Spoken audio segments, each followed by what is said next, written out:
അപ്പോൾ നമുക്കങ്ങ് തുടങ്ങിയാലോ? അപ്പോൾ ഈ വർഷത്തെ ആദ്യത്തെ വെയിറ്റ് ലോസ് ചലഞ്ച് ആണ്. അപ്പോൾ ഇന്റർമീഡിയറ്റ് ഫാസ്റ്റിംഗ് ആണ് ചെയ്യുന്നത്. അപ്പോൾ ഈ സ്റ്റാർട്ടിംഗ് വെയിറ്റ് എന്ന് പറഞ്ഞാൽ 63.25 ആണ്. അതിനുശേഷം ഒരു ഗ്ലാസ് ഇളം ചൂടുവെള്ളവും അതിൻ്റെ കൂട്ടത്തിൽ കുറച്ച് സീഡ്സും എടുത്തിട്ടുണ്ടേ. അപ്പോൾ ബ്രേക്ക്ഫാസ്റ്റ് ആയിട്ട് ഞാൻ ഒരു ദോശയും അതിൻ്റെ കൂട്ടത്തിൽ ഒരു മുട്ടയും കൂടെ പൊട്ടിച്ചൊഴിച്ചിട്ട് കുറച്ച് ഉള്ളിക്കറി എടുത്തിട്ടുണ്ട്. അപ്പോൾ ഇതായിരുന്നു എൻ്റെ ബ്രേക്ക്ഫാസ്റ്റ്. അപ്പോൾ ഇടനേരത്ത് ഞാനൊരു സ്പൂണ് അരവണപ്പായസം കഴിച്ചു കേട്ടോ. ഇത് മണ്ണാർശാലയിലെ അരവണപ്പായസമായിരുന്നു. അപ്പോൾ ഉച്ചയ്ക്ക് ലഞ്ചിന് ബിരിയാണി ആയിരുന്നു. അതിൻ്റെ കൂട്ടത്തിൽ സോയാ കറി, ഒരു പപ്പടം, കുറച്ച് സാലഡ്, കുറച്ച് അച്ചാറും എടുത്തിട്ട്. അപ്പോൾ 3:30 ആയപ്പോഴും ഒരു ചായ കുടിച്ചു. ലേശം മധുരം ഇട്ടിട്ടുള്ള പാൽപ്പൊടി ഇട്ടിട്ടുള്ള ചായ. അപ്പോൾ 4:30 മണിയായപ്പോഴും ഞാൻ എൻ്റെ ഡിന്നർ കഴിച്ച് അവസാനിപ്പിച്ചു.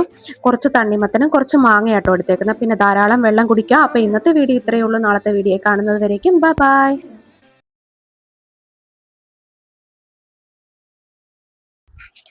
അപ്പോൾ ഒരു 4:30 മണിയായപ്പോൾ ഞാൻ എൻ്റെ ഡിന്നർ കഴിച്ചു. കുറച്ച് തണ്ണിമത്തനും കുറച്ച് മാങ്ങയാട്ടോ എടുത്തേക്കുന്നത്. അപ്പോൾ ധാരാളം വെള്ളം കുടിക്കുക. അപ്പോൾ ഇന്നത്തെ വീഡിയോ ഇത്രയേ ഉള്ളൂ. നാളത്തെ വീഡിയോ കാണുന്നവരേക്കും ബൈ ബൈ.